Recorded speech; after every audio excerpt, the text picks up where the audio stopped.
I want you to start one episode. No thanks. The WCB Podcast, your source for all things Chicago Blackhawks and everything hockey. With your host, Jarom and Tanner. Let's do it. Jarom and Tanner.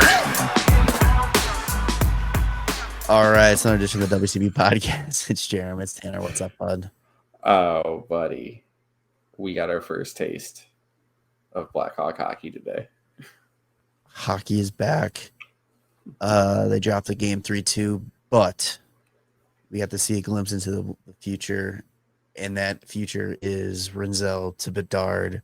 Well, Nazer to Rinzel. It's actually Nazer to Bedard to Rinzel to Bedard to Rinzel to Bedard goal. I didn't see the Nazer part. Oh, well, yeah, because he won the faceoff. Bedsy correct, or I can't remember now, but it was a matter of back and forth between Bedsy and Rinzel, and then it was just a pass over 1T on the power play. Like, let's go. I was watching, and then I literally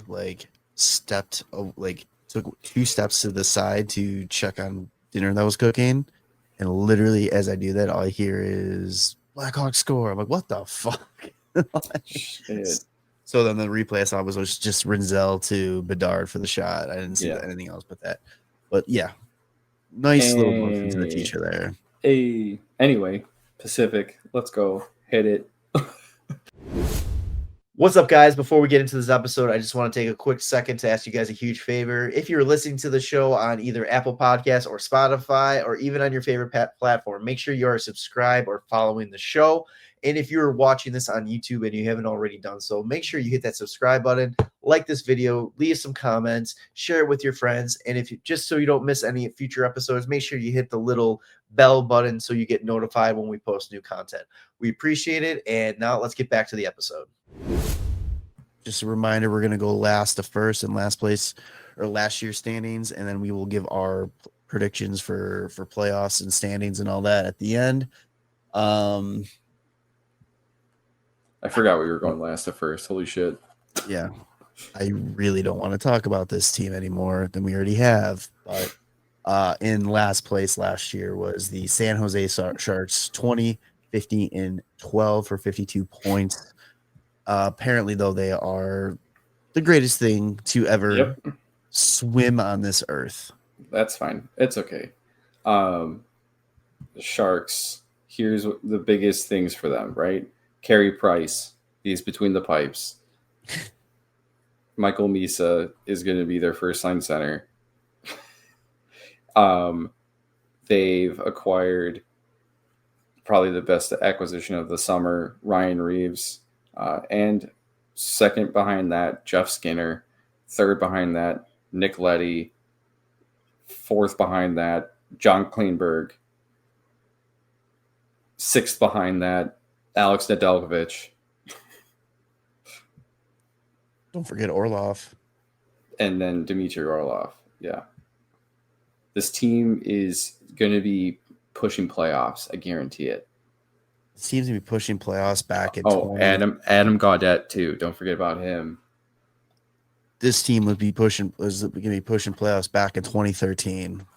Back when Celebrini was 7 years old. So, I mean, I don't know what else to even say that we've already said a million fucking times about this team. It's just, it's their young pieces are exciting. I forgot that they also have Kurashev, so fucking give him the cup. Game changer. Yep. Well, let's see. Here we go. That's going to be that's a good place to start right there. Everybody's talking about Celebrini being better than Bedard in the Athletic poll. They 24 votes said Celebrini is going to be the face of the NHL, where Bedard only got 3. Galvin McKenna got. They only polled the San Jose Sharks. Yeah. But he wants to truly have that title. He needs to have Kurashev have a better season this year than Kurashev had his first season with Bedard. Yeah. That's the only true test. And if he doesn't do it, then he's shit. Yeah. That's true. Yeah. There's nothing else to say. This team's golden. They're gonna stay as like the whole fucking NHL's little baby team. So you can't say anything bad about them. Everybody always has everything good to say about them. So And good for I'm them. going to say it. We've said it before, and I'll say it again. It's because the Blackhawks are the Blackhawks, Mhm. and there's the bias against the Hawks because stuff that happened 15 years ago Mhm. that has nothing to do with anybody that is currently within the organization. So nobody's ever going to give the Hawks a break, and it just shows too. And I kind of talked to you about it today, and it's like I'm curious too that a lot of the people that do talk shit on the Hawks and are praising San Jose, I'm just curious too at their location and exposure to the teams because there's been a few. I know I didn't listen to it. I just read comments from the Hawks Reddit page about the Steve Dangle podcast, Blackhawks preview, and everybody's just like they know nothing about this rebuild. Like they everything they're talking about is so wrong because they're not even addressing what we have in the pipeline and all that kind of stuff. But then that's a show that has a connection with San Jose. So I don't even know. It's like I don't want it to be like, oh, it's the Hawks versus the world, but it's hard to when you look at what the Hawks are doing in comparison to what the Sharks are doing. And I feel like they're doing the same thing, but I don't feel like the Sharks are doing it as well as the Hawks. Or they're at least a year behind. Yeah. Like I feel like this is the last thing I really want to say about the Sharks because I'm sick of it. But the Sharks this year is going to literally be the same as the Hawks last year.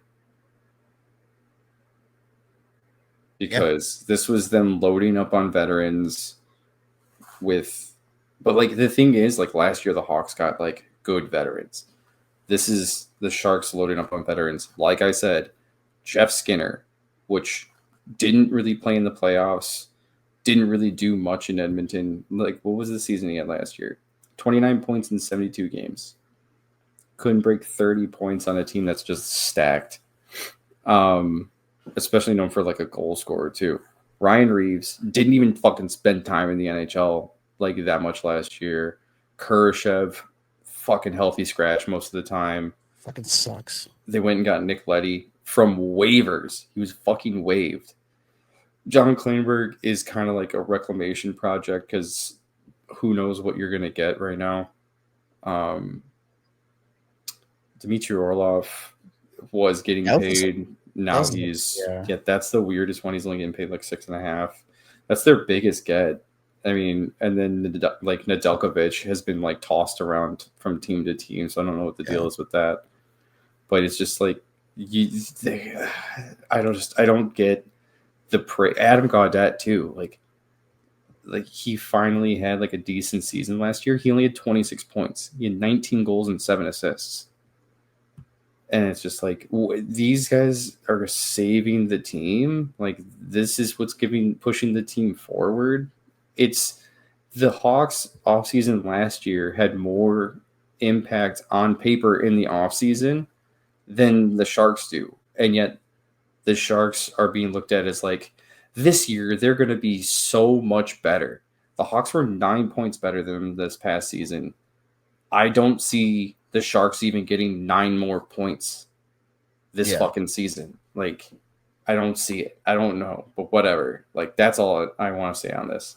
I just, if somebody can tell us what we're missing, or, like, I generally, like, I'm flabbergasted about this. Like, I generally don't, if there's something because hands up, I'll admit, the only reason I look into the Sharks as much as I have recently is because of these stupid comparisons and talking about how much better they are, and they're like making these jumps.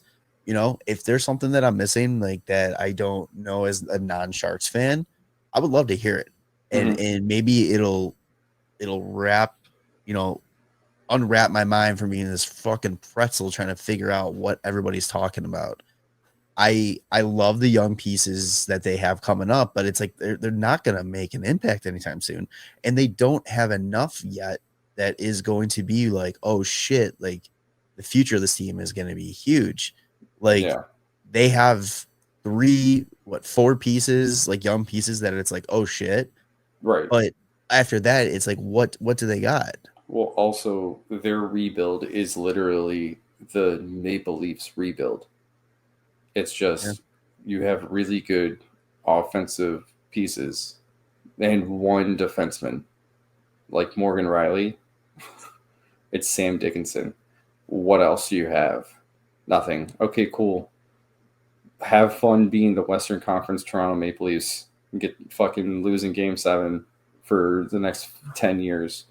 Not including this year because they're not making the fucking playoffs. Yeah. So, all right. I'm not wasting any more time on San Jose. Cool. Move on. All right. In 7th place was the Seattle Kraken, 35, 41, and 6 for 76 points. They obviously missed the playoffs. That is 2 years in a row now they've missed? Yes. Yeah. They finished 5th in the year before. Yeah. Yeah, the year before that was when they surprised Colorado, which was right after they won the cup. That's what it was. Yeah. So now they have continued to kind of. So the previous season they had 81 points. This year they had 76 points. What kind of moves did they make? They got a new coach. That was a big one. Who did they end up hiring again? Lane Lambert. That's right. Did they? I don't really. I would have to take a look, but they got Matt Murray, which is kind of funny. They collect goalies, man. Yeah, I don't really know because I feel like all the signings are like guys that they already had. Yeah, they extended Kako. Oh, they traded Burakovsky for Joe Veleno and then bought out Joe Veleno. I guess they acquired Frederick Gaudreau. Let's see. Those guys are all... Yeah, I don't know. Oh, they got Ryan Lindgren. Okay, so there's one piece. That's all I really... Is that the only thing they did? I think so, yeah. That's a very quiet off season. So biggest thing is just getting a new coach in.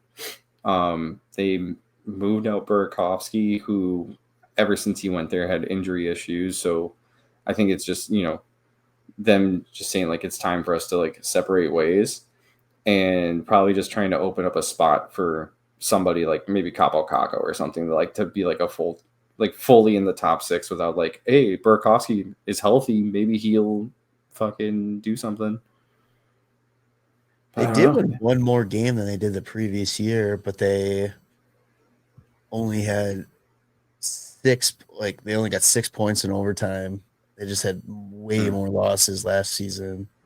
So it's like, I don't know. It's just one of those things that I wonder if they're going in like they like the team and they're hoping it's a coaching situation that can maybe do it, or again, is this a team that, hey, we're in a position where we can sit at the bottom a little bit and get a shot at McKenna. I don't know if that's a realistic conversation some of these teams are having that have been finishing 7th and 8th and all that kind of stuff.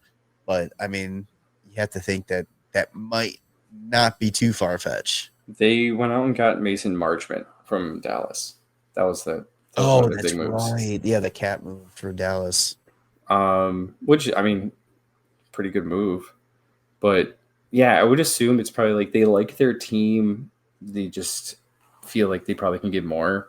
And now that it's another year in with Beniers, I think he's only 22. Dude, he's so nasty. Yeah, dude. So it's got him right now. Like Puckpedia has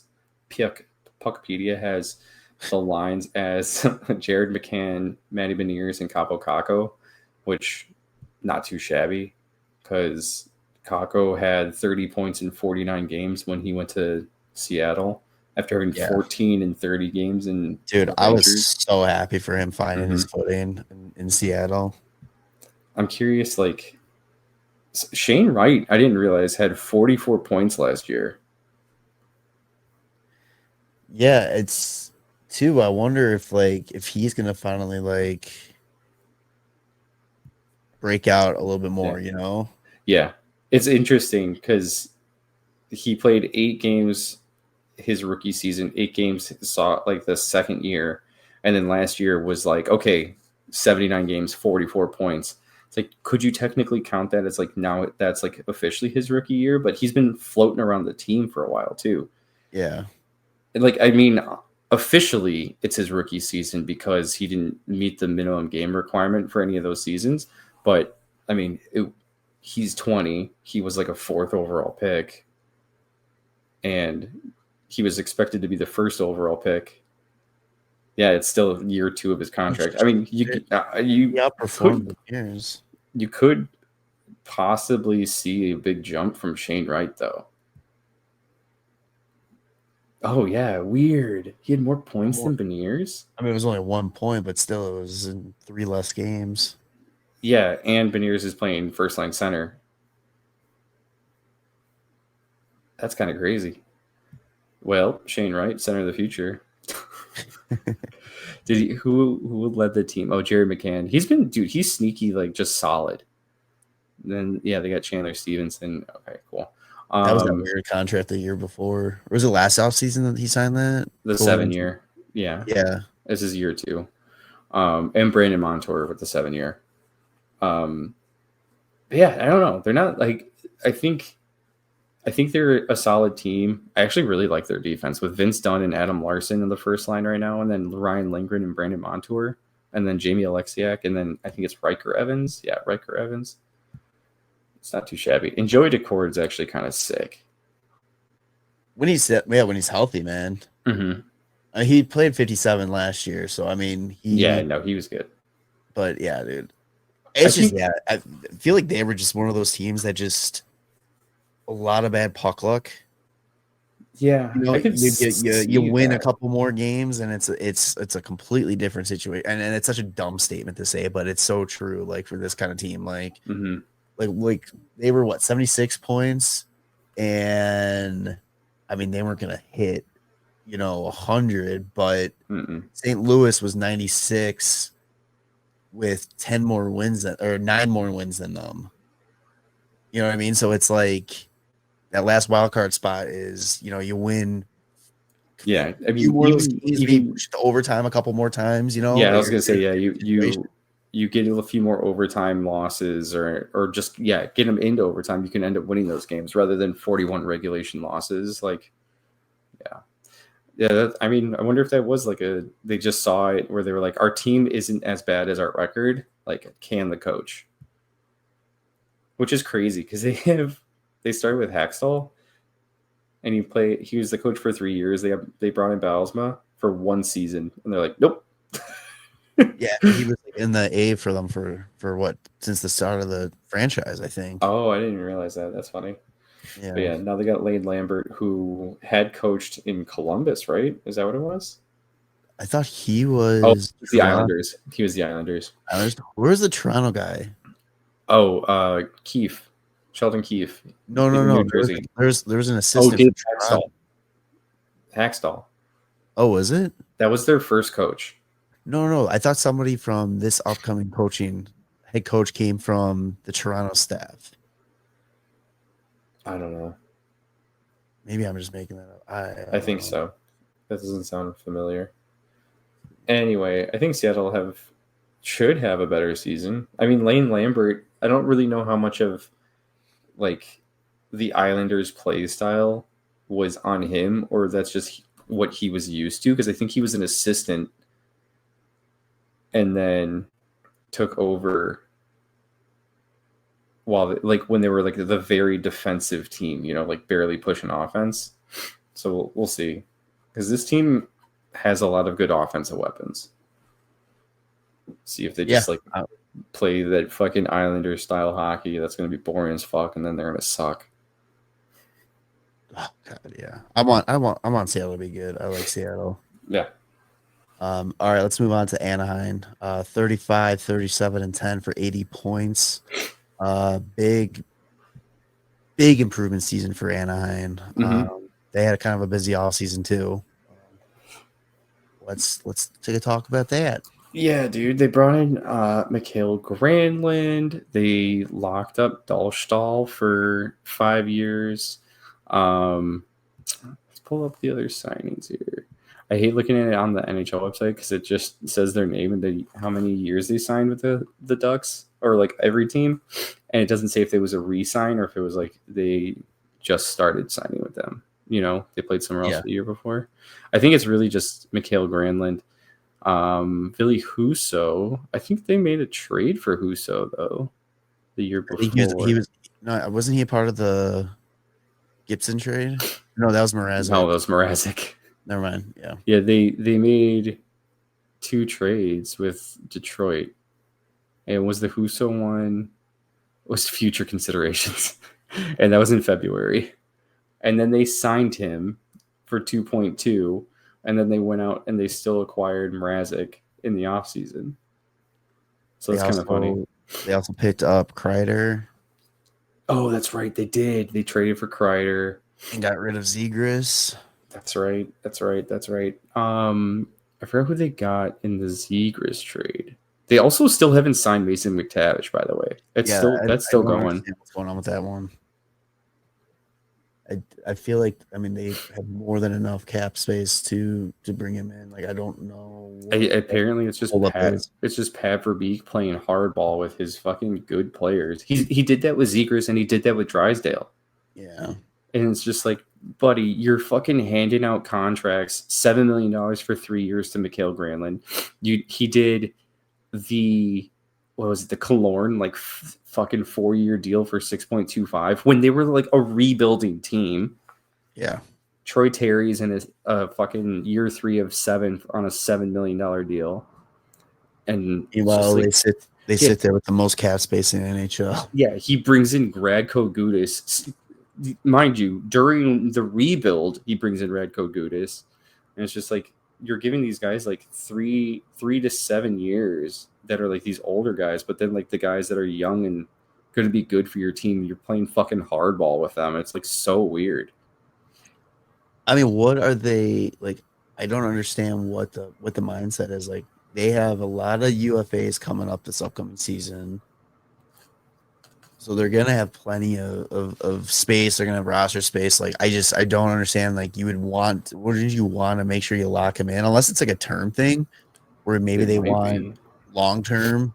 Dude, it's the thing that sucks is like any team that would want, like, because he's an RFA, he could sign anywhere, right? And like get an offer sheet. If you were a team like, technically, I don't even know if this is right, but the Hurricanes right now, it says that they have a current cap space of 10.6. Like, if you were the Hurricanes, you can offer them a 1-year, $10 million deal and just, see if Anaheim wants to match it, or because you're the Hurricanes, you're going to be losing shitty picks. If they don't want to match it, cool. Like, give up a first, second, third, or whatever it is. Do that because they're allegedly one of the finalists for Hart. Oh, also they don't have a second or third for this upcoming draft. That's why. I think it's just Anaheim has him by the balls because any team that could afford him. Nobody wants to do it right now because of McKenna. Exactly. Though the teams that can afford him are the teams that have cap space, and the teams that have cap space are the ones that are not in the playoffs. And all the teams that can't afford him that would take him either don't have the cap space or don't have the draft capital. So he's not really going to sign an offer sheet anywhere. And I think Anaheim knows that. And still, like, what about $20 million in cap space? Here's the one thing I'm looking at this. What about a Columbus? Yeah, Columbus should, but Columbus is also like, you're not sure if they had a miracle season last year and like they're going to drop back, or if they are going to still be pushing the playoffs. I think if you want to prove it and be like, we are pushing playoffs, like fucking let it rip. Or what makes you like, why at this point too, don't you think a Columbus or a team can come in and be like, listen, here's a deal. Yeah. We're not going to, it's not going to be a max deal where we're losing quality picks here. So, you know what I mean? Like, come with something. Then it's like either you sign it, you get out of Anaheim, you play this year, and then we negotiate in good faith next year. Mm-hmm. Or Anaheim just goes, all right, well, we're going to match it. Then it solves everything. You know what I mean? Then you have a 1-year deal, and your qualifying offer next year would be fucking huge. Yeah. It's like, yeah, you could. It just kind of fuck them over. Nashville too. I mean, that's another team that could potentially. I think Nashville just isn't sure what they're going to be working with. Yeah, it'd be great. It'd be great if the Blue Jackets, the Blue Jackets just offer them a $12 million deal, and they give up like a couple firsts. See, they don't have next year's second though, so they can't.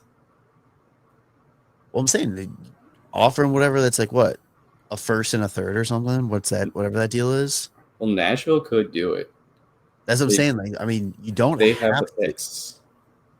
I think what you do, it's like at this point, I wouldn't go in with a deal where it's like you lose a bunch of firsts. I would go in and be like, listen, here's the deal. We'll give you a 1-year deal to get you signed. So either you sign it with us and you come out here and then you get a much better deal next year because of, like you said, the qualifying offer, or Anaheim matches it and you just punt this down for another year. Or that was the other, that was another team Calgary. That I thought would be, because I don't feel like they're in a rebuild status at all in their minds. They own the right amount of picks, and I guess like unless they're considering last year a fluke where they just missed the playoffs, they were 4th in the Pacific. They had 96 points. Dude, how did they miss the playoffs? What was the tiebreaker? I think it's regulation overtime. Oh, okay, that's what it was. St. Louis was 32, they were 31. Because I'm like point percentage, they were better than St. Louis. They isn't it? That's a bummer, isn't it? Yeah. Fuck. But yeah, so a team like that, dude. If you're Calgary, like, I wish they would do it. But it's like, okay, we'll just say with Anaheim here. Do you think that they're in the right direction where they need to just suck it up and just sign this kid to what he needs? Because I mean, they made huge headway last year. Yeah, I mean, if they want to improve on what they did last season, like Mason McTavish is a huge part of that. Is that one kid that surprised everybody? I forget his name. The 3rd overall pick. Oh, Leo Carlson? No, it's the following year. Oh, Beckett Seneca? Yeah. Is he making the jump this year? It doesn't look like it. Oh, wait, I'm on fucking Calgary. I'm an idiot. I don't see Mason McTavish on here either. He might. They don't have him in the lineup on Puckpedia. But let's see. McTavish had 52 points last year in 76 games. 22 goals, 30 assists. Maybe that's why they're like, yeah, if you don't play, whatever, we'll get Beckett Seneca up here. Yeah, I don't know. It's a weird situation. I feel like they would want to just keep the momentum going. Yeah. From what they built on last year, but it is Anaheim, and they are recreating the fucking New York Rangers. So yeah, they're trying to. So who knows? They got Ryan Strome. They got Chris Kreider. They got Trouba. I think that's it right now. Vetrano. I don't think he was on. Yeah. Was he? Yeah. Oh, he was for 22 games. Yeah. Interesting. Okay. Well, anyway. Yeah. It's weird. I feel like just sign him. Your team's going to be good. If you think, I don't understand the. Especially I don't understand the hardball with like your good young players. Do it because I want you guys to be good, and it's getting so much easier to cheer for you guys because Zegras is no longer on your team. Yeah. So, all right, and Vancouver time. Vancouver, the most interesting team. 38-30, 14 for 90 points. Missed the playoffs by 6 points. This was up there with the Rangers, I think, last year with like the drama filled, like behind the scenes stuff. And dude, the whole reason that the Rangers weren't the huge focus of this season was because of Vancouver. And the Rangers helped take some of the pressure off of Vancouver by taking Vancouver's like best player. One of their best players. But like the whole locker room, alleged locker cancer, which I still think that's just Elias Pettersson being soft. But Yeah, I think it's them realizing that they're not going to be able to trade Elias Pettersson because he's got $11.5 million or whatever it is. Vancouver, they're a strange team because they always are. They make those moves, right? So they bring in Philip Hedl, Victor Mancini. They get a first rounder. They ship out JT Miller and a couple pieces. They flip that first rounder and a couple players or a few players for Drew O'Connor and Marcus Patterson. I'm pretty sure they extended Patterson like right away. Then we'll shift to the off season. They had just gotten rid of JT Miller, and they're like, okay, now we're going to be going into this year fresh, right? Let's go get Evander Kane. And then forgot about that. Holy shit. And then they're just like, okay, what else can we do? Oh, let's trade away our AHL MVP of the playoffs, Archer Sheeloffs, and we'll get a fourth rounder and a former first round pick who I don't think he has played a game in the NHL. No, he's not. But he's only 22. So there's time. Maybe not. He had 12 points last year in the AHL in like 65 games. That's not good.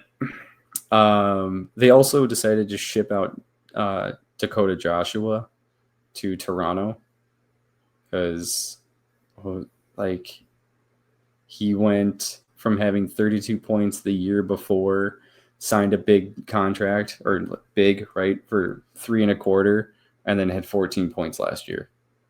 But also, I'm pretty sure he had testicular cancer to start the season or something like that, didn't he? Yep.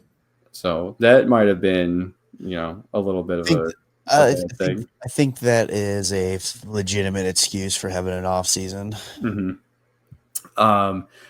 Did you see the thing too where they signed Vitaly Kravtsov? Do you remember who that is? No. He was on their team in 22-23, and then he left the NHL to go back to the K, and then now he's back. So he was in the KHL for the last 2 seasons. Why did he leave? I think it's just ice time because he was drafted by the Rangers and kind of playing back and forth. He got traded from the Rangers to the Canucks, played 16 games, had 2 points, and then just dipped out after that season. And now he's back. Interesting. So, yeah, that's kind of funny. Yeah, I don't know. Did they do anything else notable? Did they? They were able to re-sign Besser. Yes. Everybody thought that was a gone, foregone conclusion that he was walking. Yeah, they also lost Tocchet, and now their coach is going to be Adam Foote.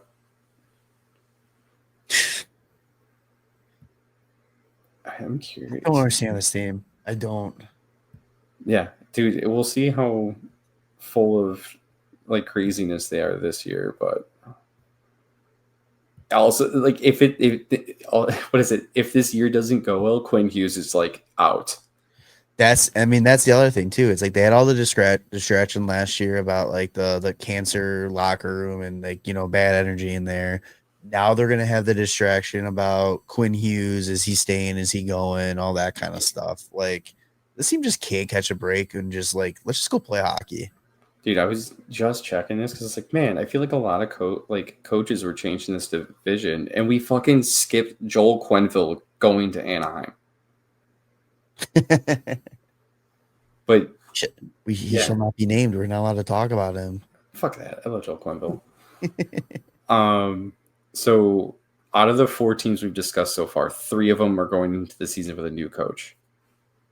That's a big difference for Anaheim too. Oh, I forgot about that. Yeah, especially with their weird veteran presence mixed in with their really young rookies. I think it's going to be just sign fucking McTavish and Gibbs. going? The kids are going to be in the doghouse, and then Chris Kreider's going to be playing fucking 25 minutes a night. I don't know. Anything else to say about Vancouver than that shit show?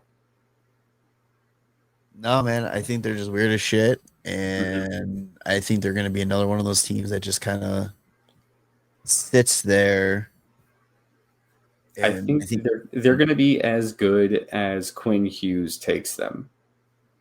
Yeah, they'll be 500. I bet. Like they'll be that 500 team that they'll win, they'll lose, they'll win, they'll lose, they'll win, they'll lose, win 4, lose 4. You know, like they just there's always a check and balance with Vancouver.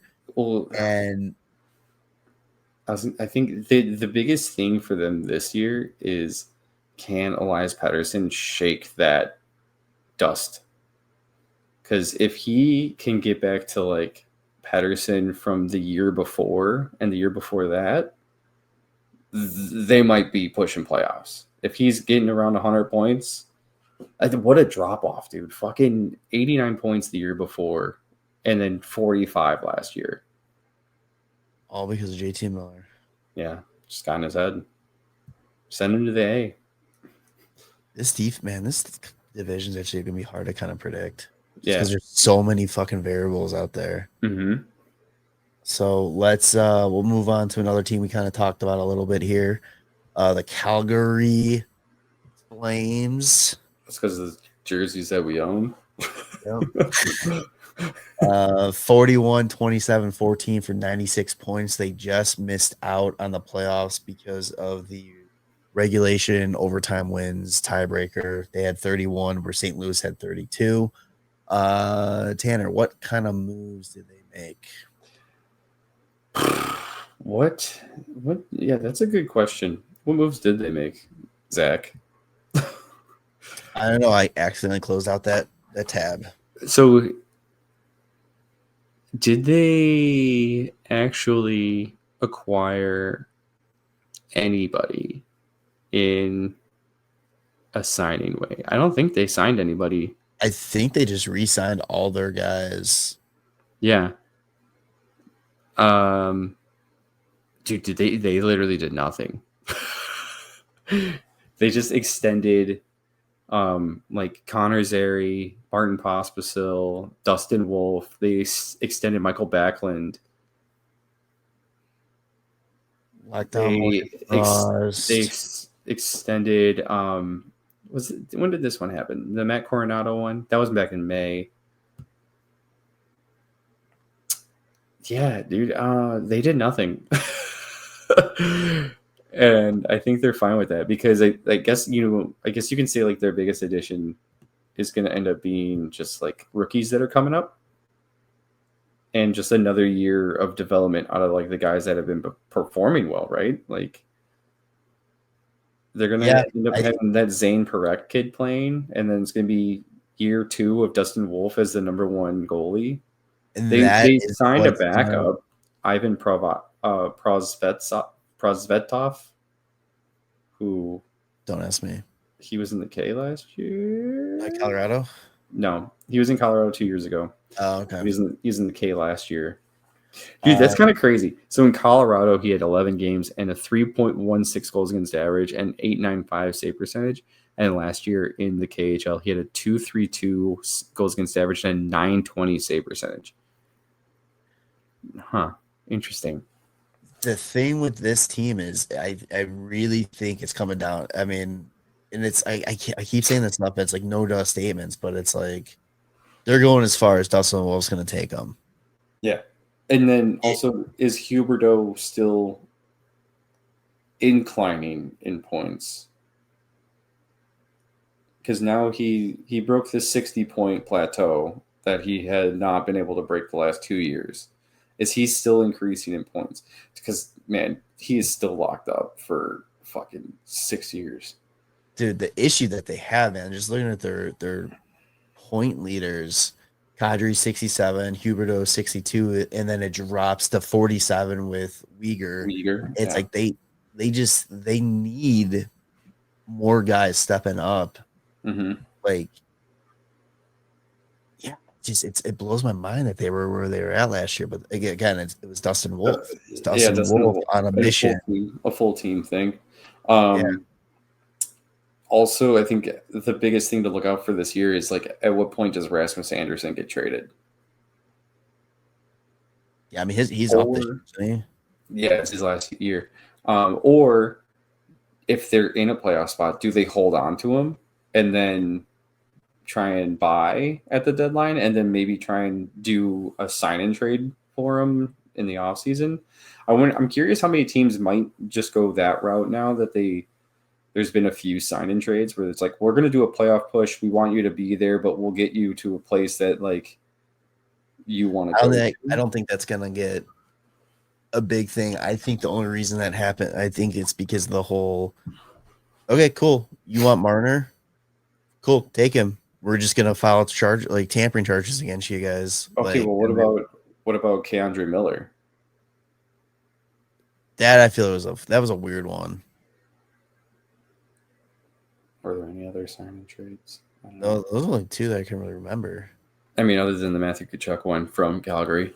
Yeah. So Calgary's done it before. So. Right. Yeah. I mean, I wouldn't be surprised if it happened. I just think that I don't know if last offseason was enough to be like, oh, here's the new strategy going forward. Because one team that was the Calgary one was not Calgary, Carolina one was interesting. Mm-hmm. And then literally Toronto was like, you either work with us or we're coming at you with tampering charges. I guess like the other thing with the Rangers too is like, was Keandre Miller's last RFA, was he still an RFA? Maybe. I think so. He's either like 24, 26 or something. Whatever. I think either way, like if they move Rasmus Anderson during the season, like you got to be looking for some sort of help up front, right? Like that can. They need offense. Can contribute more offense, unless like they're hoping that a guy like Connor Zary, who had 27 points in 54 games, is going to build on that. I'm pretty sure. And then Coronado, he had 24 and 23, so he had 47 points in 77 games. Like both of those guys are really young. They were like mid-high first-round picks. Yeah, 13th and 24th, and they're 23 and 22 years old. Like I guess you're just hoping that those guys can carry more of an offensive load. Yeah, am I missing like their big like draft picks like coming up? Like I know defensively correct. Yeah, that's what I'm saying. But like I know they have him, but like offensively, like I don't recall. Sam Hanzik. Was that this year or 2023, 16th overall? Okay, there he is. Age 20. Yeah, I mean maybe I don't know. That's just the thing. It's like, oh, he played 52 games last year for the Wranglers. Mm-hmm. 21 points. It's just, Calgary's just been really kind of trapped in that middling team every year. So they're literally picking between like 10 and 16 all the time. And it doesn't help too, because it's like, it shouldn't be like a big factor, but it is when you think about it. But it's like they're still in the process of a new building. Mm-hmm. It's not the best situation to go into, like behind the scenes in terms of their training facility, their locker room, and all that kind of stuff. And then you have the whole Canadian dollar issue too. It's just, I feel like the team in general has a lot going against them for stuff that's out of their control. Yeah. Which is unfortunate, because I would love for this team to be good, make the playoffs again, and knock out Edmonton. Yeah, it would be funny in a battle of Alberta. Yeah, and just those rivalries are fun, man. And it's much better when these teams are good. And I'm leaning more towards. I know there's a lot of like, okay, is it a fluke or is this team the real deal? I'm leaning more towards this was a fluke season last year. It was very similar to Columbus's, Miracle Goudreau season. See, I don't even say that. I mean, both teams outperformed what they were expectations. Okay, you're talking about that, but I don't think it was Calgary was because of the Gaudreau thing. I don't know. Some say yes. Yeah, I think it's a little bit different for Columbus because he physically was on their team. Yeah, but he was in Calgary for his like whole career up until then. Also, Tyson Barrie retired, so that's a big fucking loss. So, all right, let's move Oh, on. I also forgot that they had Anthony Mantha last year, but not really. All of his freaking white supernovium sticks and Novium 2s. Yeah. All right, now we are entering the playoffs for this division. So first up is the Edmonton Oilers, 48-29-5 for 101 points, and they would eventually lose back-to-back Stanley Cups to the defending Stanley Cup champion Florida Panthers in 6 games this time. What makes this one very interesting is that it's the storyline that's going to talk the entire season. And I think it's going to be a nice distraction, and it might make this team drop a little bit, is what is going to happen with Connor McDavid. Yeah. Like, you tell me, like, looking at what this team did in the offseason, are they better? No. They had a Stan Bowman offseason. Here's what this is literally all that's on the NHL free agent tracker, right? So they signed Evan Bouchard to an extension. Stupid extension. They got Matt Tompkins, right? Is it Matt Tompkins or is this someone? Yeah, Matt Tompkins, who's just not really. He was a Blackhawks draft pick, which I'm pretty sure he's a Blackhawks draft pick. Yeah, he was, and he's barely played in the NHL. Stan Bowman won for his own guy. Yeah, exactly. Well, I think that. Yes, it was. Okay, because it was 2012. It was 2012. Yeah. I was like, was he? Yeah, he was. They went and got Andrew Mangiapane. They went and signed Riley Stillman. Remember when we had Riley Stillman? Mm-hmm. Curtis Lazar. That's what they brought in signings. In players that they just straight up lost. Connor Brown, who's in New Jersey. Corey Perry, who's in LA. John Klingberg is in San Jose. Jeff Skinner's in San Jose. Both of those are kind of like, whatever, who cares? Yeah. But like, there's everyone else that they lost isn't really a big like roster player. They also got rid of Evander Kane, which we mentioned before, and I don't know, what did they bring in? They brought in Isaac Howard. Oh yeah, they traded away Victor Arvidsson. That's another one. It's a lot of losing players. Yeah. Also, I didn't realize Drake Caggiula was still with the Edmonton Oilers organization. Not anymore. Switzerland. Yeah, I know. That's why I said was. Connor Carrick, Switzerland. But yeah, what did they? They didn't really do anything. They didn't do anything. They didn't address their biggest weakness. Glaring weakness in goaltending. Like they give Bouchard that contract, man. $10.5 full no movement clause too, right? In years 3 and 4. Okay, so he's learning a little bit. He is learning a little bit. And I only think that's because he's still an RFA for the next 2 years. You probably kept submitting a full no movement clause the entire deal. And they're like, you can't do that. No, it's what I do. No, you can't do it. It's what I do. Give it to him. But it's like, I just leave it to Stan to be gifted the 2 best players in the world right now. Just like he was back in.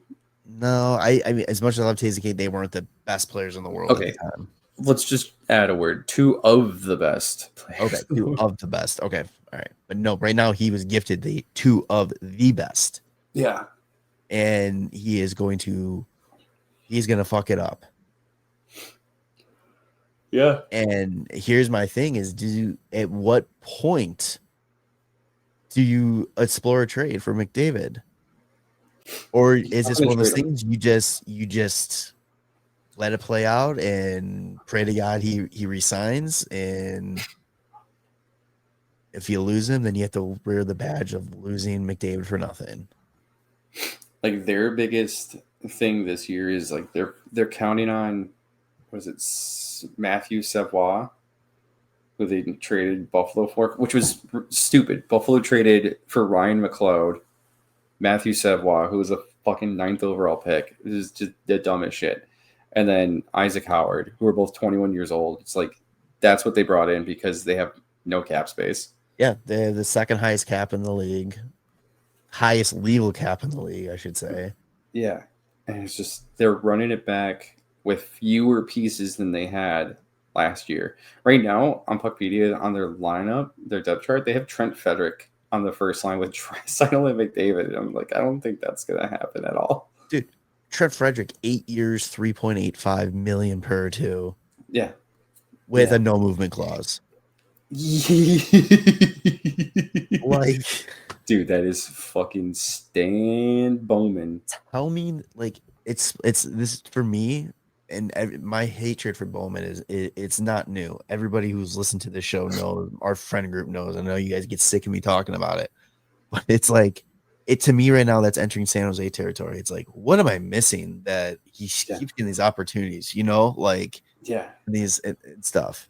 It's dude, he's gonna make a bonehead trade for. He's gonna bring in somebody that he thinks is really good, while getting rid of like a fan favorite player. He's gonna end up trading like Zach Hyman for fucking nothing, just to like change it up when they're not doing well. And then this team's gonna just go downhill. And if this team doesn't, dude, if they're not in a playoff spot by the trade deadline, I'm wondering if Connor McDavid just goes to them and just goes, I'm not signing this offseason. Do with that what you will. And because, too, like, they have a lot to sign this offseason. Mm-hmm. They're losing a lot. Like, they're almost their entire defense is up. Bouchard and Nurse are the only ones. Ty Evers, whoever the fuck that is. Yeah. Well, I think Matthias Ekholm could stay, you know, if he just gets a lower contract, because he'll be 36. But Jake Wallman will be 30. He's not going to want 3.4. He's going to want both their goalies are up. Yeah. And you have to imagine McDavid. I mean, McDavid's going to be pushing 20. Yeah, except for everybody who thinks that McDavid is just going to be like, I'll just take 15. Take 15 to come to Chicago. That's what you should do. I mean, if you want a better chance at winning in the future. I legitimately don't think they have a chance at winning. Like, they will be a playoff team. They're going to be the team that they're going to be in the playoffs. They're going to be Tampa Bay without the Stanley Cups. Yeah. Like, now that they've been to multiple cups in a row, they didn't win. They played a lot of hockey. Now they're going to fall off because of just so much hockey and the cap catching up to them and not being able to add the right pieces to keep them in contending. They'll make it to the first round, get knocked out, maybe make it to the second, get knocked out. And they're just going to sit there, and they're never going to be able to take that step. Yeah. And they're in a much worse situation than Tampa has. Tampa, they took a step back, but they rebuild it the right way, where they were able to make moves and get good players under fair contracts. And again, granted, yes, they don't have the income tax issue. Like, okay, whatever. But still, Tampa was able to adjust on the fly, keep the pieces going, and now they're primed to make their attack, I think, again. I feel like if Edmonton comes out slow at all, it would be crazy, but I feel like this is possible that like they would just fire their coach, even though he's taken them to the Stanley Cup final last 2 years. And the only reason I would say that is because Peter DeBoer is also still out there, and he can take him to the Western Conference final. Do you think though that if they fire that coach, because I mean that was McDavid's guy. Yeah. I don't know. It's just this team isn't better than they were last year on paper. And it's not like they had anybody that's like still developing, right? Like your team is what it is, and you're going into the season with an unknown Matthew Savoie and Isaac Howard. But you're not better on paper than you were last year. All right, I was gonna say they might be the biggest fall off. There might be the biggest fall off this year in terms of distance in the playoffs. But yeah, I forgot they're third. So I mean, they're still. Mm-hmm. I can still see them being third. Yeah, but I think it's going to be a lot more competitive for that third spot. They're lucky their division is the second is what it weakest. is. Yeah. Like if they were in the Central or if they were in the Atlantic, they'd be fucked.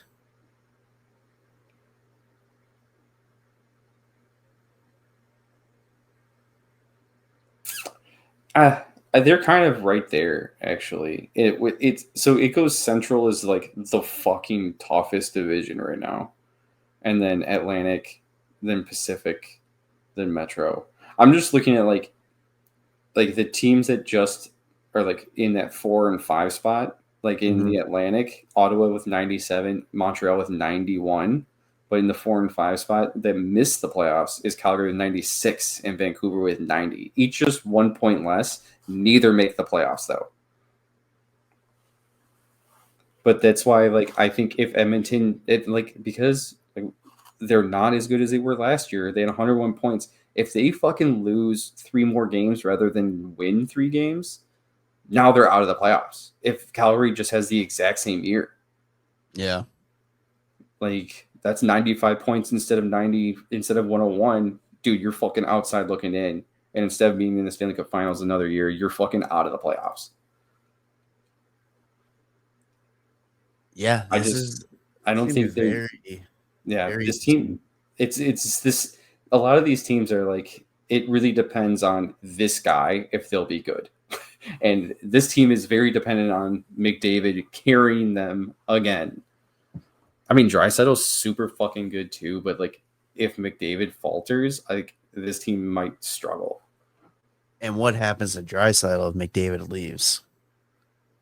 Probably sign that contract thinking they were going to still be like, it's going to be him and McDavid for 8 years or whatever. If you don't have McDavid, that's okay because they'll still have Draisaitl, so they'll still like be attractive for free agents, right? And then McDavid's going to be the biggest free agent, but you can go out and you can try and get like an Artemi Panarin if he's not re-signing in New York, or honestly, if Kirill Kaprizov is like, I'm done with the Wild, and he sees Edmonton make it into the finals year after year, and he wants to, for some reason, wants to go to Edmonton, that's possible.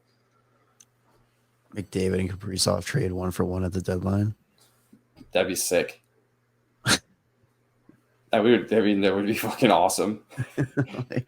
I would hate it if McDavid was in Minnesota, but yeah, you get 2 of the top free agent targets next year just traded for each other. Fucking 1-for-1, and then everybody in Edmonton's like, "Oh my god, I can't believe we only got like the 4th best player in the NHL." Like, it's gonna bring me joy when Stan Bowman fucks this up. Oh yeah. Mm-hmm. But knowing Stan Bowman, he will also pull it off, and we'll get McDavid a lockdown long term, and it'll just be one of those like fuck. Oh, it's because he's going to give him.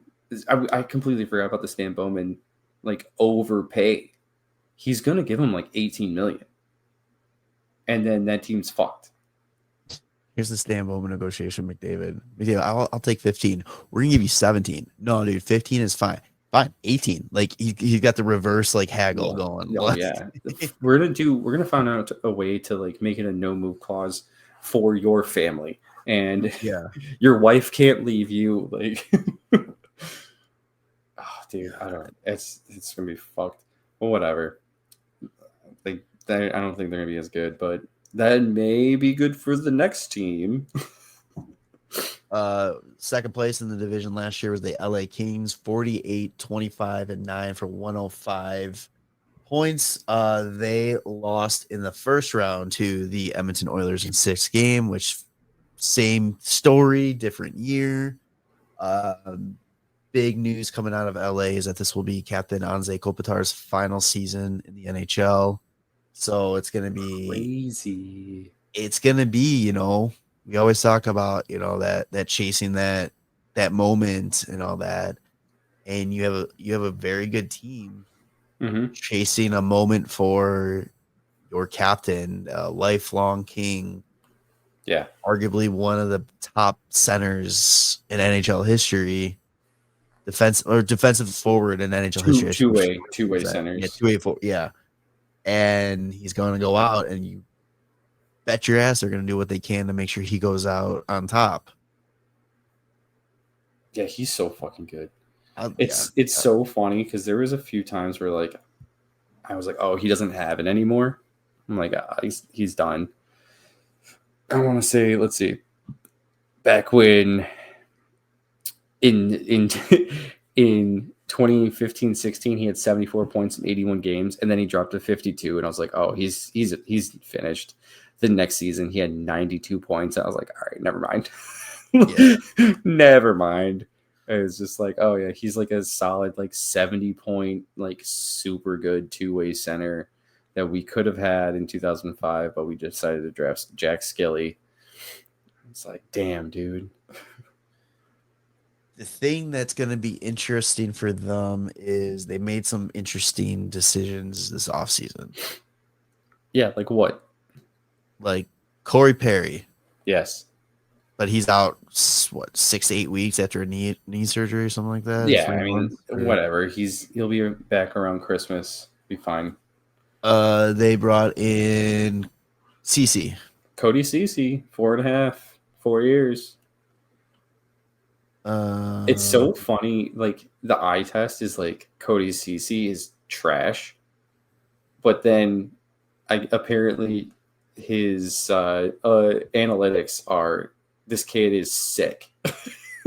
He's not a kid, but he's actually a very solid defenseman, and I'm just like, it's so weird. He does not look like it, but he's a very coveted defenseman in the NHL. It's literally the one shot, the video of him missing the net 30 feet wide. Yeah, and then everybody decided after that this guy sucks. Yeah, it's so bad. But yeah, I mean, good for him for actually signing a longer term deal, because I feel like it was really just 1 to 2 years for a while. It's in Ottawa, his rookie deal, then a 2-year, then a 1 year, then a 1 year in Toronto, then a 1 year in Pittsburgh, then 3 years in Edmonton, and then was it a 4-year deal? And then he got traded to San Jose. That's right. Never mind. So he's on another 4-year deal, but he got paid more. So good for him. Yeah, man, it's weird. This team, the Hawks already went through their transition, right? Their guys are gone. Kings were the biggest rival of the Hawks in those Western Conference Finals for 3 out of those 3 years in a row, basically. Yeah. And I mean, they're the reason why we didn't go back to back to back. And we're the reason they didn't go back to back. Yeah. But yeah, it's funny to watch it happen to another team. Kopitar's gone at the end of the year. I mean, Drew Doughty's getting up there. Drew Doughty's got to be, he's just hanging on. He's 35. He's got 2 years left on his deal. And you have to wonder if there's going to be that question after next season, or going into the following season at least. Maybe, unless he's just I feel great. But yeah, I think this team is still super good. I keep seeing other places that people are I don't think they're going to be able to re-sign Adrian Kempe. I'm like, why? Why not? Didn't they re-sign him? Oh no, not yet. He can re-sign at any point, sign an extension. But I guess it's They only have a little over 2.5 million right now. But Kopitar is gone, so that's 7 million coming up. Yeah, and then Kempe already makes 5.5. You put the 7 and the 5.5 together, that's 11.5. You can have the same cap space right now. Yeah, he's super fucking good though, dude. He's really good. I mean, he led their team last year. 73 points, 35-38. Yeah, he's good. Dude, losing Kopitar is gonna suck for them. Mm-hmm. Except for he's pretty much just training Quentin Byfield to be like the next one. Yeah. And I feel like Quentin Byfield's taking those steps. Yeah. Oh yeah, dude. You can see like, what was it last year where he like, didn't he like corral a pass one-handed and dangled around and just put it around the goalie, and you're just like, how the fuck do you even do that? So good. That tinted visor he started wearing for a little bit. There it is. But yeah, this team is going to be really solid. Plus, they have the Corey Perry effect, so they're bound for the fucking Stanley Cup final. They're probably like, you're supposed to get hurt towards the end of the season, so we don't have the jinx with you on the team going into the playoffs. You put us in position to get to the playoffs, and then you can get hurt. Yeah, it's just, I don't know. I feel like this team is. Did they really lose anyone? Caleb Jones. Caleb, oh jeez, oh no. Tanner Janot. Yeah, he was. I'm pretty sure he was hurt though, like a good portion.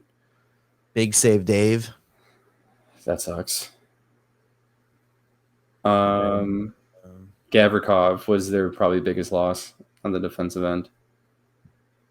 Which, you know what? Maybe they finally will have the reason to let Clark. Mm-hmm. Brand Clark. Try him. I don't understand. That's the one thing too I don't get. And again, it's probably because I'm not as in depth with LA as I am other teams, but it's like this kid is good, and there's talks about him being traded. Yeah, they're like, we'd rather hold on to our 35-year-old Drew Doughty, and so we'll get rid of our 22-year-old Brant Clark. Yeah, I don't understand it, but that's all right. All right, let's wrap this up here with the first place Vegas Golden Knights, who finished the season 50, 22, and 10. Almost the exact opposite of the San Jose Sharks, first and last. The only difference was 2 losses in time. 116 points. They end up losing in the second round to the Edmonton Oilers 4-1. Arguably the winners of the offseason in terms of adding the best available player in Mitch Marner. Again, it's Nashville's World Division, and these other teams are just living in it. Vegas? Or yeah, that's not. Sorry, Vegas. Yeah. Yeah. They went and got a couple guys from Nashville, if that's what was throwing you off. I was scrolling down on the free agent tracker, and when I stopped before, it was on Nashville, and I switched tabs again, and then it was still on Nashville, and I was like, yeah. Sorry, I'm just an idiot. Oh, okay. I'm trying to remember. It was a trade, right? Trade. Oh, yeah. They traded Nick Hague to Nashville in a 3rd rounder for Jeremy Lauzon and Colton Sissons, which honestly, such a fucking good move on both sides. Yeah. Because Nick Hague, honestly, every time the Hawks played Vegas, I was like, dude, fuck that guy. He is so good for what he does, because he's a defensive defenseman who's 6'6" and literally puts his body into every single fucking person. You cannot get around him. There's no chance. You go into the corner, you're not coming out. He's smothering, and I fucking hate that he's in our division now. But the reason why it's still a good trade is because Jeremy Lauzon is a few inches shorter, but fucking hits everything. He had a shortened season last year. He only played 28 games, but the year before, he set the record for hits in a season. And then last year, Kiefer Sherwood was like, oh, what's the record? Like 350? Okay, I'm going to just hit 462 fucking people. Like, stupid. And then they also added Colton Sissons, who's another just... I thought he was bigger than 6'1". He seems like he's bigger than 6'1". But it was Nashville doing that, like, hey, this guy's a fourth liner. We're going to sign him to a 7-year deal at under $3 million. And then now teams are copying that. Now they are, which is weird. But yeah, Mitch Marner. I mean, that's gonna be huge, and it's like you have to almost, again, you're gonna have to kind of wonder if that's all in here for them too, because it's gonna be very interesting to see. They're gonna figure out LTIR trickery. Yeah, and it's gonna be very interesting to see how they go and manage, because somebody on this team is gonna have to go to re-sign Jack Eichel for next year. Maybe Jack Eichel has to go. So that's what I'm saying. Like it's gonna be really interesting. So it's almost gonna be like, all right, all in. Let's get this done this year again. Mm-hmm. And I thought that Pietrangelo was going to be out for the whole year, but on NHL's website, apparently he said that he's still trying to play this season. That's I saw that. And I'm just like, that's like Vegas going like, hey, go say this so it doesn't look like we're trying to force you to like not to play us for cap reasons. Yeah, because we're fucked. Yeah. Because I mean that right there, that's $8.8 million off their like that they can play with without having him there. You know, and they can play with it, but I mean it helps them out. The best thing is, come the playoffs, they can't activate him without, not playing somebody else. Yeah, and maybe they're just hoping somebody else gets hurt, and they're like, "Oh wow, would you look at that? Alex Pietrangelo is actually healthy." We could take out Shea Theodore, Noah Hannafin, Jack Eichel, Mark Stone. Thomas Hurdle with someone else mixed in. Yeah, this team, I don't know. Maybe they just are like, okay, I guess we're just going to not have Jack Eichel anymore. Well, Chicago? Yeah, I mean, I would love Eichel in Chicago. If Eichel's available, fuck, that'd be sick. But yeah, this team is sick. This team is, I think, going to probably be pushing President's Trophy. I think so too. I think this is going to be. I think the Western Conference goes through Vegas. Yeah. Dude, Jesus Christ. They're going to finish first in their division. Then they're going to play like a team that just squeaks into the playoffs and just destroy them. If Vegas went all the way to the final and they played Florida and just swept Florida, they'd just be like the ones that own them. Yeah. But I don't know. Also, I can't tell what I would find funnier. Would it be funnier for Vegas to win the cup and Marner does it his first year out of Toronto? Or would it be funnier for Toronto to win the cup with Marner being out of the Toronto? Or would it be funnier for both of them to make the playoffs and then they both lose in the first round in Game 7? I think over ranking those, I think it goes funnier would be Marner winning the cup in his first year with Vegas. Yeah. Because everybody talked about Marner being the issue out there. So it's just like, fuck you. Then it'd be them both making the playoffs and losing in the first round would be fucking hilarious. Yes. I don't think it's funny at all, Toronto winning it. What if it was...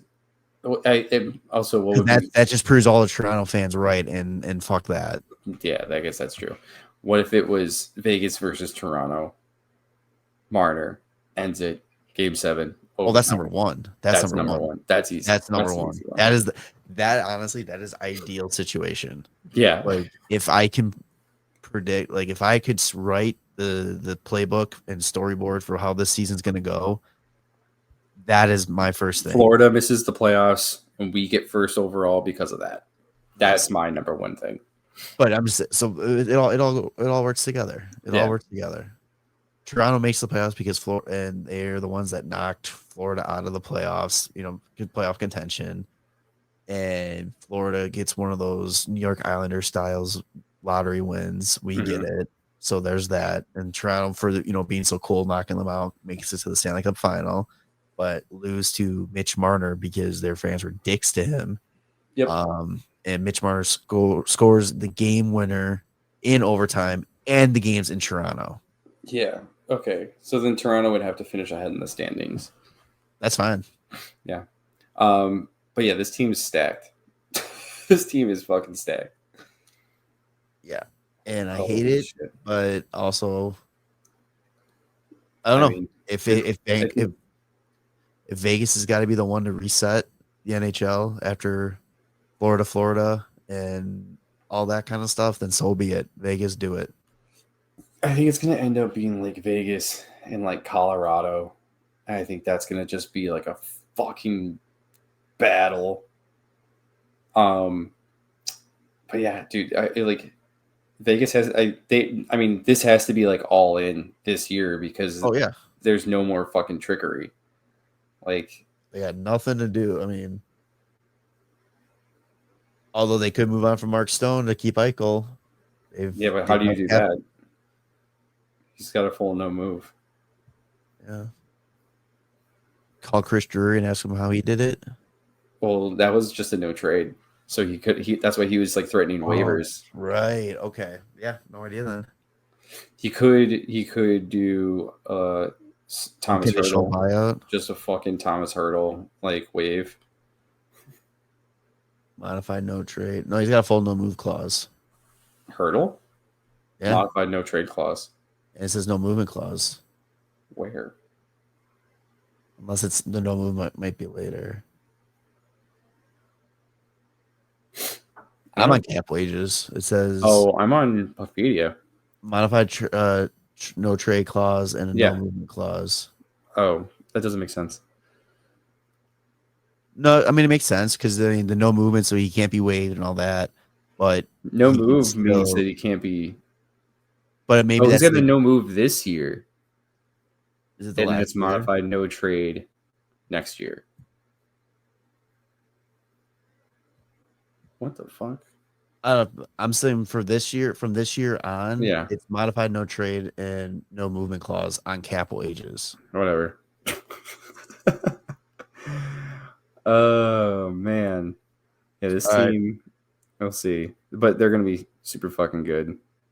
They're gonna be nasty, unfortunately. But all right, let's do standing predictions. Obviously, you're going Vegas number 1. Yes, I'm agreeing with you on that. Number 2. I think it. This is where it gets hairy, but I think LA can still. I'm sticking with LA as there as well. Now, for me, this is where it gets really interesting. Yeah, because it could be anything. I do think that Edmonton still does it, but I'm not confident. I'm like 35% sure, but it's only because I'm only like 25% Calgary, 15% Vancouver, like 10% Anaheim. I'm taking Edmonton third just because, like we said, they're lucky that's this division. Yeah. I as much as I'll fall off, I think Edmonton's going to have. I don't know if anybody else in the division has done enough or is ready enough to overtake them. Mm-hmm. Especially too. They might have a fall off, but McDavid's still going to be on a mission this year, and I think McDavid's going to will them into at least that third spot. Yes. Now this is where I think all of our disagreements are going to come. 4 through 7. Shit. It's tough to like drop some teams so many points and give so many points to some other teams, but I honestly do think Anaheim might be 4th. Oh, what the fuck? Okay. Well, because it's tough to me to think that Calgary is going to reach 96 points again, and I think Vancouver is going to drop off. And it's only because like now after a full season of like Dustin Wolf and that, like it's a lot of teams are going to pinpoint what his weaknesses are. I don't think Calgary did enough in the offseason to make the team better. You sold it me. I was iffy were to put Anaheim, but when you reminded me about Joel Quenneville, that kind of sold me for them jumping up to 4. Yeah. Well, okay, so then I'll still say Calgary at 4, and then I'll put Anaheim 5, and then I'll do Seattle 6, Vancouver 7, because I think Vancouver's gonna, if they do not start well, they're going to fall apart because it's just going to be a lot of people chatting about. So you're Vegas, LA, Edmonton, Calgary, Anaheim, Seattle, Vancouver, San Jose. Yeah, why not? Lock it in. Who fucking cares? So the only thing we're flipping on is 4 and 5. I have Anaheim at 4, Calgary at 5. I have Seattle at 6, funny. Vancouver at 7. And also part of me puts Vancouver just because I want to see what happens with Quinn Hughes. But also part of me wanted to put Vancouver in the playoffs because I don't want Quinn Hughes to get dealt to New Jersey. I want to save Quinn Hughes from that disaster. Yeah. Yeah. Oh, yeah. Jesus. How many? Does he have a full no move or anything? I think he does. So he gets. He's got zero. No, he's got 0 protection. Does he really? Yeah. Oh shit. He has nothing. And that's crazy. He's got no clauses. And it's, you know why? It's because he's a fucking he's 25. He'll be 26 next year, so he's still an RFA. So he has 0 protection. They could trade him for the moon to any team. Does not matter. And then that team can make their plea to fucking extend him. Florida's first. Lucas Reichel. And Kevin Korchinski. Yeah, that's the sick package everybody's always trying to put together for everybody's good players. It's gonna work, I swear. I swear it's gonna work this time. Somebody's gonna fucking bite. Dude, you can give them the following year's first round too, because we ain't gonna need it. We're gonna be straight to the playoffs.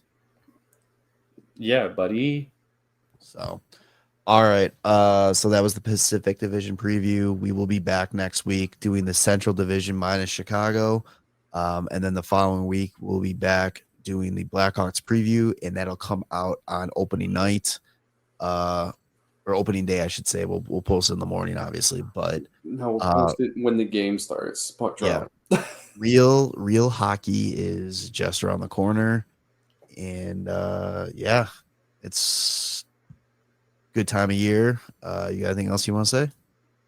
I just can't wait to see more fucking Nazar, Rinzel, Bedsy. I just can't wait to talk Hawks hockey again. Yeah. Preseason. It's fine. It's back. Yeah. I'm feeling it. I'm ready for these division previews to be up so we can just talk Hawks. But all right.